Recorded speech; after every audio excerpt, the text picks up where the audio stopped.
La historia más misteriosa en la actualidad es qué pasó con el cadáver del tirador de Trump. Esta historia comienza con el impactante intento de asesinato del expresidente Donald Trump por parte de Thomas Crooks. Pero la intriga no acaba ahí. Tras el incidente, el cuerpo de Crooks aparentemente desapareció, dejando tras de sí un reguero de preguntas sin respuesta y especulaciones descabelladas. La pregunta que todo el mundo se hace ahora es qué ocurrió con su cadáver, la muerte del tirador de Trump. En los días previos al mitin, el comportamiento de Crooks se volvió cada vez más errático. Se le vio pasearse por su apartamento, murmurar para sí mismo y hacer frecuentes viajes a su coche. Los vecinos informaron de que oían ruidos extraños, pero nadie sospechaba el alcance de sus planes. El 10 de julio, Crooks compró un dron con cámara DJI en una tienda de electrónica local. La compra pasó desapercibida, ya que los drones se utilizan habitualmente con fines recreativos. Sin embargo, Crooks tenía en mente un uso mucho más siniestro. La noche del 12 de julio, Crooks condujo hasta Butler, Pensilvania. Se registró en un pequeño motel con un nombre falso y pagó en efectivo para no dejar rastro. Las grabaciones de vigilancia le mostraron paseándose por su habitación, revisando sus planes y montando su equipo de drones. A las 7 de la mañana del 13 de julio, Crooks abandonó el motel y se dirigió al lugar de la concentración. Aparcó el coche a unas manzanas de distancia para no llamar la atención. En el maletero llevaba el dron, el equipo y el arma que más tarde utilizaría en el atentado. A las 9 en punto, Crooks encontró un lugar apartado para lanzar su dron. El dron con cámara DJI le proporcionó una vista aérea del lugar de la concentración, lo que le permitió identificar posibles puntos de observación. La trayectoria de vuelo del dron, recuperada más tarde por los investigadores, reveló que Crooks inspeccionó meticulosamente la zona, recopilando información crucial para su ataque. Al mediodía, Crooks había revisado las imágenes del dron y ultimado su plan. Sabía exactamente dónde colocarse para hacer el mejor disparo. Su comportamiento tranquilo y su meticulosa planificación indicaban un nivel de preparación que dejó asombrados a los investigadores. Cuando empezaron a llegar los asistentes al mitin, Crooks se mezcló entre la multitud. Llevaba una gorra de béisbol y gafas de sol, por lo que era prácticamente irreconocible. Los actos de gran repercusión, especialmente aquellos en los que participan expresidentes, se rigen por estrictos protocolos de seguridad diseñados para garantizar la seguridad de los protegidos y del público. El servicio secreto, encargado de proteger a los presidentes en ejercicio y a los expresidentes, aplica un enfoque de seguridad de varios niveles que implica una planificación meticulosa, la coordinación con las fuerzas del orden locales y el despliegue de tecnología avanzada. En los días previos a un acto, los agentes del servicio secreto llevan a cabo minuciosas inspecciones de seguridad del lugar. Esto incluye la comprobación de la presencia de explosivos, la protección de los puntos de entrada y salida y el establecimiento de perímetros seguros. Estos barridos están diseñados para identificar y mitigar cualquier amenaza potencial antes de que llegue el protegido. La coordinación con las fuerzas de seguridad locales es un componente esencial de la seguridad de los eventos. La policía local aporta personal y recursos adicionales, ayudando en el control de multitudes, la gestión del tráfico y la vigilancia. Esta colaboración garantiza una red de seguridad global que cubre todos los aspectos del acontecimiento. El día del acontecimiento se establecen múltiples controles de seguridad alrededor del recinto. Los asistentes deben pasar por detectores de metales y someterse a controles de bolsos. Estas medidas están concebidas para impedir la entrada de armas y otros objetos prohibidos en la zona de seguridad. El ambiente en el recinto del Butler Farm Show era electrizante, con partidarios que esperaban ansiosos la llegada de Donald Trump. En medio de la agitación, los agentes de la policía local se percataron de que un joven se comportaba de forma extraña fuera del perímetro del evento. Este hombre era Thomas Matthew Crooks, un veinteañero cuyas acciones pronto se harían tristemente célebres. El comportamiento de Crooks inmediatamente levantó banderas rojas. Se le vio pasearse nervioso, mirar con frecuencia por encima del hombro y juguetear con su mochila. Sus acciones eran cualquier cosa menos típicas de un asistente a un mitin. Los agentes, entrenados para detectar posibles amenazas, identificaron rápidamente a Crooks como persona de interés. Al reconocer el peligro potencial, los agentes utilizaron sus radios para alertar al servicio secreto y a otros policías que se encontraban dentro del acto. Describieron a Crooks como sospechoso y facilitaron una descripción detallada de su aspecto y comportamiento. 40 minutos antes del tiroteo, Thomas Crooks fue visto de nuevo, esta vez con un nuevo y alarmante equipo, un telémetro. Este dispositivo, similar a un telescopio, se utiliza para medir la distancia entre un observador y un objetivo, una herramienta asociada habitualmente al tiro de precisión. Se vio a Crooks utilizar el telémetro para medir la distancia entre el tejado de un edificio cercano y la tribuna en la que iba a hablar Donald Trump. Esta acción era un claro indicio de sus intenciones mortales, pero pasó desapercibida para muchos de los asistentes. La policía local, que había intentado seguir la pista de Crooks, lo perdió de vista durante unos 20 minutos. Durante ese tiempo crítico, Crooks consiguió pasar desapercibido, mezclándose entre la multitud y aprovechando el caos en su beneficio. La pérdida de contacto visual con Crooks supuso un importante contratiempo para las fuerzas del orden. Los agentes se apresuraron a localizarlo, sabiendo que cada segundo contaba. La zona de búsqueda se amplió, y los agentes escudriñaron la multitud y los edificios cercanos en busca de cualquier indicio del individuo sospechoso. Finalmente, tras 20 minutos de tensión, la policía local localizó de nuevo a Crooks. Ahora estaba más cerca del edificio en el que más tarde efectuaría su disparo mortal. El alivio de los agentes duró poco, ya que se dieron cuenta de la gravedad de la situación. Crooks no era solo un individuo sospechoso, era un peligro claro y presente. En cuestión de segundos, Crooks disparó 8 veces en dirección a Donald Trump. Una bala rozó la oreja de Trump, mientras que 3 espectadores también fueron alcanzados. La cara de Trump se manchó de sangre cuando se levantó y alzó el puño hacia la multitud en un gesto desafiante. Fue escoltado rápidamente fuera del escenario y conducido a toda prisa a su caravana. El servicio secreto confirmó más tarde que Trump estaba a salvo, pero el caos y la confusión dejaron muchas preguntas sin respuesta. El caos fue inmediato y abrumador.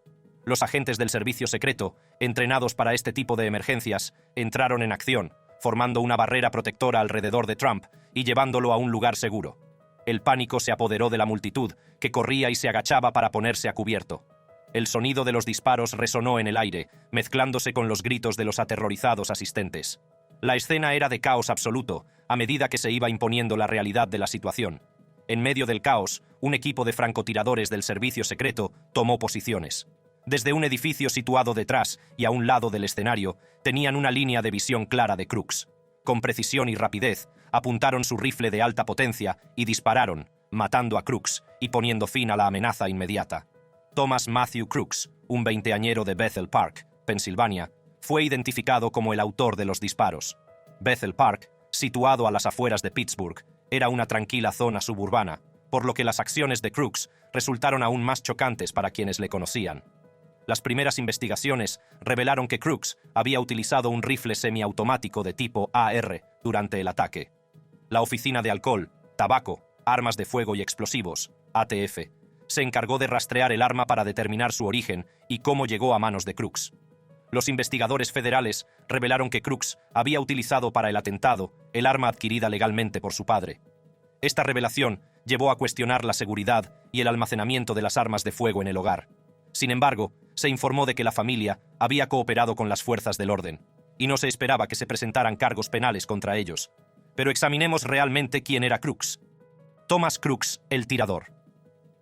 Thomas Matthew Crooks nació el 20 de septiembre de 2003 en Bethel Park, Pensilvania, una ciudad suburbana conocida por sus barrios de clase media, quizá media alta.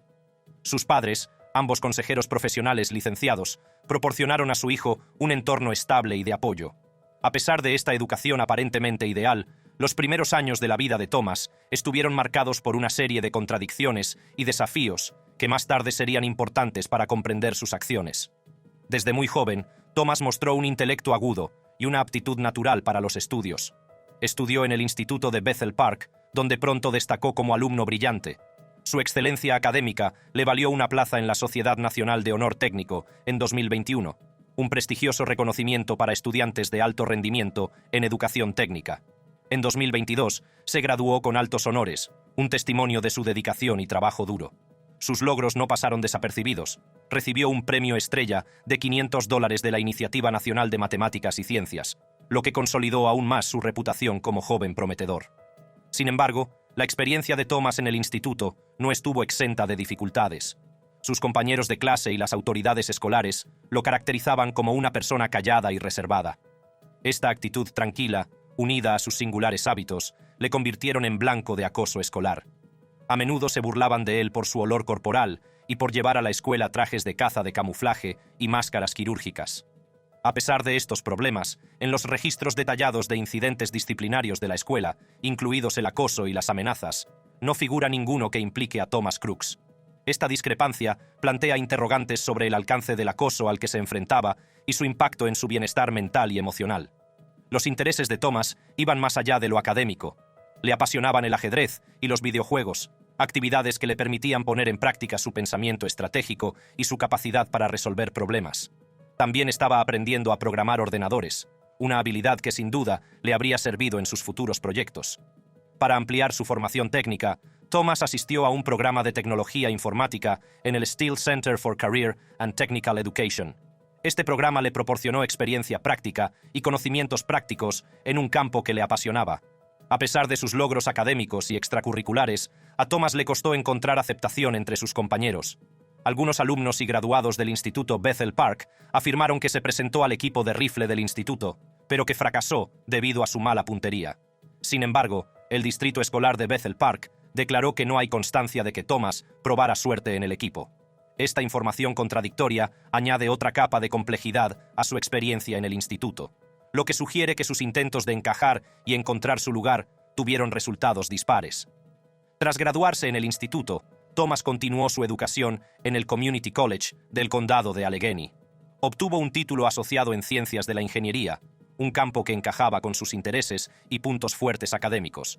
Se graduó con honores apenas 2 meses antes de los fatídicos acontecimientos del 13 de julio de 2024.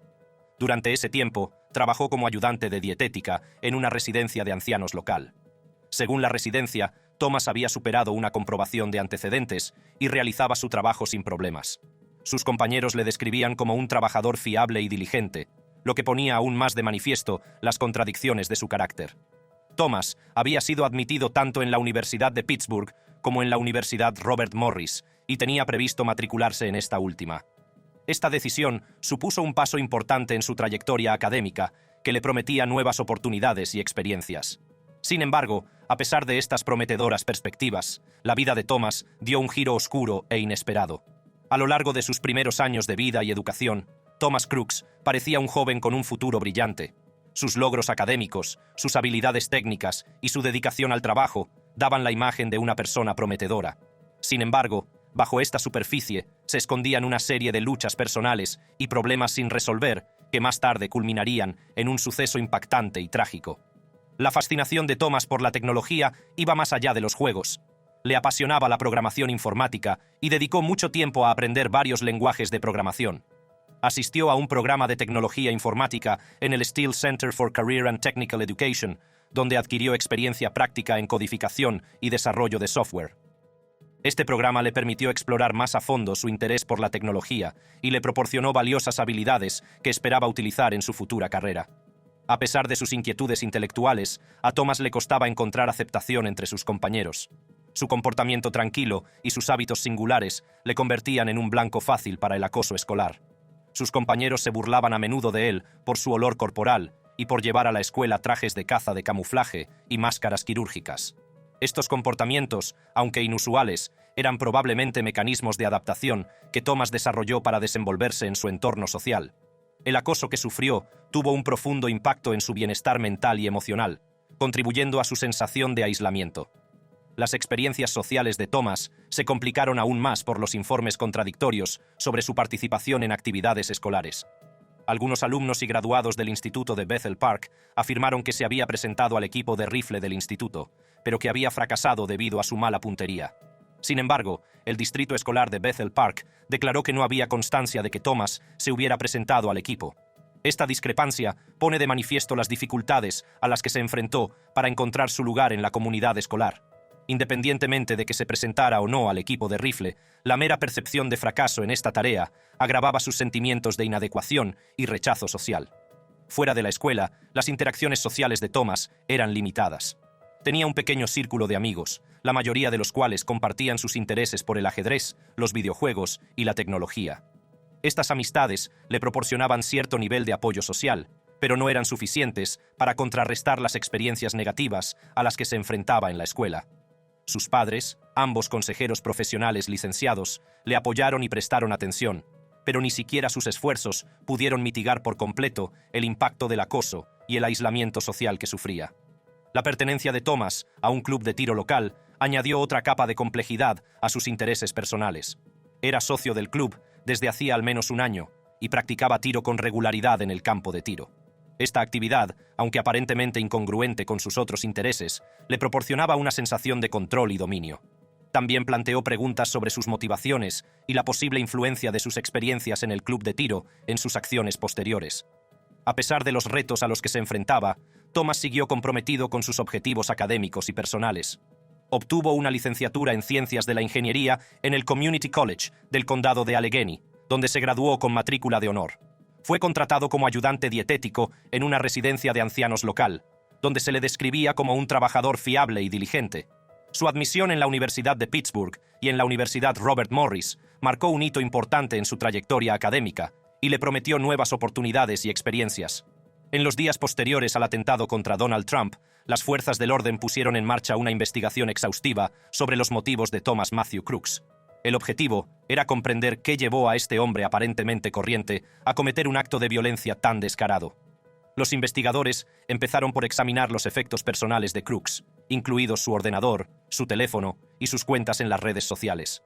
Lo que encontraron mostraba la inquietante imagen de un hombre profundamente arraigado en un mundo de teorías conspirativas e ideologías extremistas. La actividad de Crooks en Internet revelaba un patrón de radicalización que se había ido forjando durante años. Participaba activamente en varios foros extremistas, donde a menudo discutía sobre la corrupción gubernamental, el Estado profundo y la necesidad de acciones violentas para recuperar el país. Sus mensajes estaban llenos de ira y frustración y reflejaban un creciente sentimiento de desilusión con el sistema político. El comportamiento en línea de Crooks es un ejemplo de manual de cómo las personas pueden radicalizarse a través de Internet. Estos foros crean una cámara de eco donde las opiniones extremas se normalizan e incluso se fomentan. Para alguien como Crooks, que ya se sentía marginado e impotente, estas interacciones le proporcionaban un sentido de pertenencia y propósito. Los investigadores también descubrieron que Crooks había estado en contacto con otros extremistas que compartían sus opiniones. Estos individuos alentaban sus creencias radicales e incluso le proporcionaban información sobre cómo adquirir armas y planear un atentado. Quedó claro que Crooks no actuaba solo, sino que formaba parte de una red más amplia de individuos radicalizados. La radicalización suele ser un proceso gradual que comienza con un sentimiento de desilusión y una búsqueda de respuestas. Para alguien como Crooks, que se sentía aislado e impotente, Internet le proporcionó una plataforma para conectar con personas de ideas afines. Con el tiempo, estas interacciones pueden crear una cámara de eco en la que las opiniones extremas se normalizan e incluso se fomentan. Los mensajes de Crooks en estos foros se volvieron cada vez más erráticos y violentos. A menudo despotricaba sobre la necesidad de tomar medidas drásticas para recuperar el país, e insinuaba que estaba dispuesto a recurrir a la violencia. Su retórica llamó la atención de otros extremistas, algunos de los cuales alentaron sus opiniones radicales. Los investigadores también entrevistaron a conocidos de Crooks, incluidos sus familiares, amigos y colegas. Muchos de ellos se mostraron sorprendidos e incrédulos ante sus acciones, y lo describieron como una persona tranquila y reservada que rara vez hablaba de sus opiniones políticas. Sin embargo, algunos señalaron que se había vuelto más retraído y agitado en los meses anteriores al atentado. En el marco de la investigación, las fuerzas del orden realizaron también un análisis psicológico de Crooks. Descubrieron que presentaba varios rasgos que suelen asociarse a las personas radicalizadas, como el sentimiento de agravio, el deseo de venganza y la creencia en la necesidad de la acción violenta para alcanzar sus objetivos. El perfil psicológico de Crooks sugiere que tenía un profundo sentimiento de agravio e injusticia. Creía que el sistema político estaba corrupto y que era necesario tomar medidas drásticas para recuperar el país.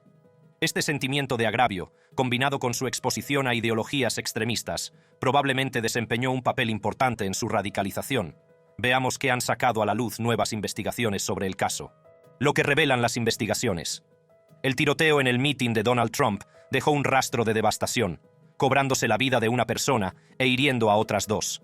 Las víctimas de este acto de violencia sin sentido eran personas corrientes que habían acudido a apoyar sus creencias políticas, solo para verse atrapadas en una pesadilla.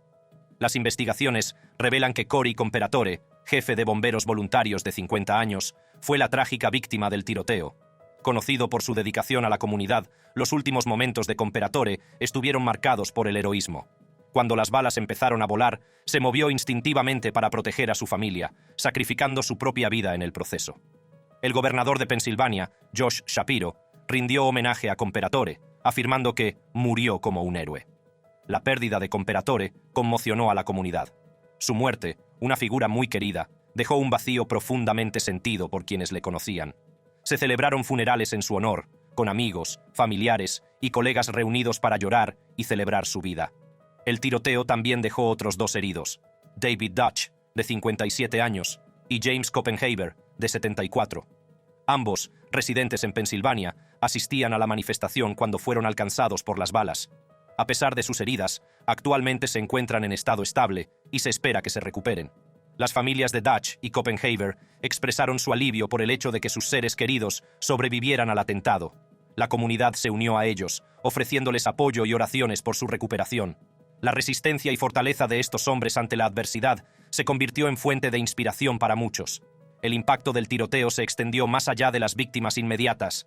Toda la comunidad de Butler, Pensilvania, se vio sacudida por los acontecimientos de aquel día. La manifestación, que había sido un momento de expresión política, se vio empañada por la violencia y el miedo. La sensación de seguridad que muchos daban por sentada se hizo añicos. La investigación sobre los antecedentes de Thomas Matthew Crooks ha sido un viaje complicado para las fuerzas de seguridad, que tratan de descubrir los motivos de su impactante intento de asesinar al expresidente Donald Trump. El FBI, junto con otras agencias, ha estado peinando meticulosamente todos los aspectos de la vida de Crooks, con la esperanza de reconstruir una narrativa coherente que explique sus acciones. Crooks había donado $15 a un comité de acción política progresista el 20 de enero de 21, el día de la toma de posesión del presidente Joe Biden. Esta donación, realizada a través de ActBlue al Progressive Turnout Project, levantó sospechas y añadió una capa de complejidad a la identidad política de Crooks. Los investigadores también se fijaron en las actividades de Crooks en Internet. Descubrieron que tenía una cuenta en Discord, una aplicación de chat muy popular entre los jugadores. Sin embargo, Crooks utilizaba esta cuenta raramente y no había estado activo en los últimos meses. No había pruebas de que utilizara su cuenta de Discord para promover la violencia o debatir sus opiniones políticas. Esta falta de actividad en línea dejó a los investigadores con más preguntas que respuestas. Un examen más detallado de la presencia de Crooks en las redes sociales no reveló comentarios amenazadores ni posturas ideológicas que pudieran explicar sus acciones. Su huella digital era notablemente limpia, carente de las habituales señales de alarma que podrían indicar radicalización o creencias extremistas. Esta ausencia de motivos ideológicos claros no hizo sino ahondar en el misterio que rodeaba a Crooks. El FBI también examinó el historial de búsquedas de Crooks en su teléfono. Descubrieron que había buscado imágenes de Trump y Biden antes del tiroteo.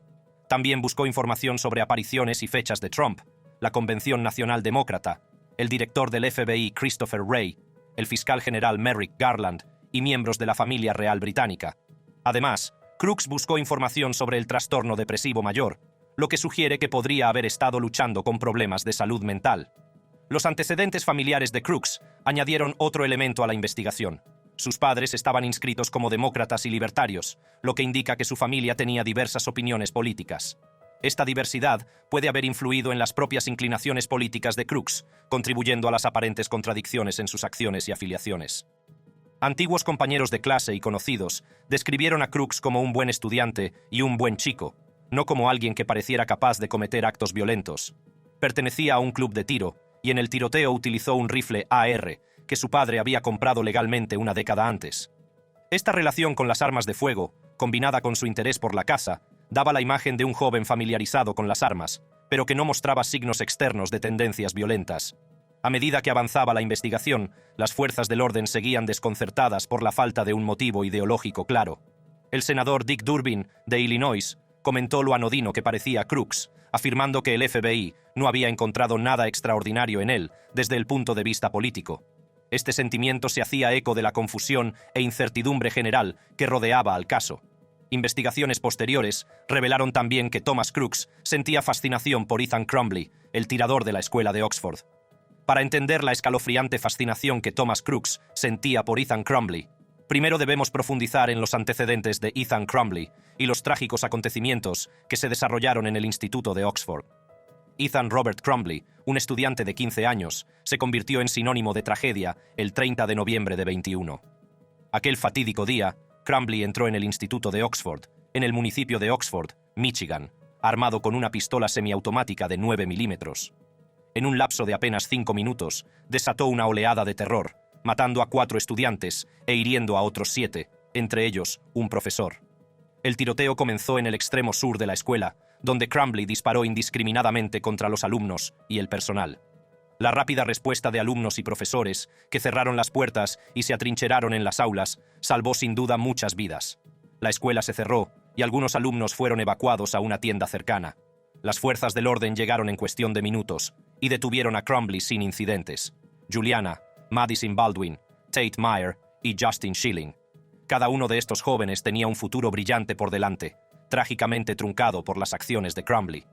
La comunidad de Oxford quedó conmocionada y de luto, enfrentándose a la violencia sin sentido que había destrozado su sensación de seguridad. Ethan Crumbley fue acusado como adulto de 24 delitos, entre ellos asesinato y terrorismo. En octubre de 2002 se declaró culpable de todos los cargos. El 9 de diciembre de 23 fue condenado a cadena perpetua sin posibilidad de libertad condicional, más 24 años adicionales. La gravedad de sus delitos y el impacto en la comunidad justificaban la más dura de las penas. Pero la historia no acaba con Ethan Crumbley. Sus padres, Jennifer y James Crumbley, fueron también el centro de atención. Fueron acusados de homicidio involuntario por no haber asegurado el arma utilizada en el tiroteo. El arma, a la que Ethan se refirió como su nuevo regalo de Navidad en una publicación en las redes sociales, fue comprada solo 4 días antes del tiroteo. A pesar de las numerosas señales de advertencia y de las reuniones con las autoridades escolares sobre el comportamiento problemático de Ethan, los Crumbley no tomaron las medidas adecuadas. En una decisión histórica, 2 jurados distintos declararon a Jennifer y James Crumbley culpables de homicidio involuntario. Fueron condenados a penas de entre 10 y 15 años de prisión, siendo la primera vez en Estados Unidos que se condenaba a unos padres por un tiroteo masivo en un colegio perpetrado por su hijo. La negligencia de los Crumbley y el hecho de que no aseguraran su arma de fuego se consideraron directamente responsables de las vidas que se perdieron aquel día. El tiroteo del Instituto de Oxford desencadenó debates en todo el país sobre el control de armas, la salud mental y las responsabilidades de los padres. Los supervivientes y sus familias presentaron múltiples demandas contra Oxford Community Schools, alegando negligencia a la hora de abordar las señales de advertencia mostradas por Crumbley. El distrito escolar se enfrentó a un intenso escrutinio por su gestión de los informes sobre el comportamiento de Crumbley antes del tiroteo. El impacto del tiroteo en la comunidad de Oxford fue profundo. Los alumnos y sus familias sufrieron traumas y angustia, y muchos solicitaron ayuda al Departamento de Salud y Servicios Humanos de Michigan. Se organizaron actos conmemorativos y recaudaciones de fondos para honrar a las víctimas y apoyar a sus familias. La tragedia también provocó amenazas de imitación contra otras escuelas de la zona, lo que dio lugar a cierres y a un aumento de las medidas de seguridad. Tras el tiroteo, personalidades políticas, entre ellas el presidente Joe Biden y la gobernadora Gretchen Whitmer, expresaron sus condolencias y pidieron que se tomaran medidas para controlar las armas. Los equipos deportivos profesionales de Detroit también expresaron su apoyo a la comunidad, poniendo de relieve el amplio impacto de la tragedia. El diario de Ethan Crumbley revelaba una mente perturbada, con anotaciones sobre cómo sus padres ignoraban sus peticiones de ayuda para su salud mental. Escribió sobre su deseo de causar daño y su fascinación por la violencia. Estas inquietantes reflexiones permiten vislumbrar los factores que pueden haber contribuido a sus actos. En este contexto, la fascinación de Thomas Crooks por Ethan Crumbley resulta aún más alarmante. Esto nos lleva al final del vídeo. Haga clic en cualquiera de las tarjetas que aparecen en pantalla para ver más vídeos.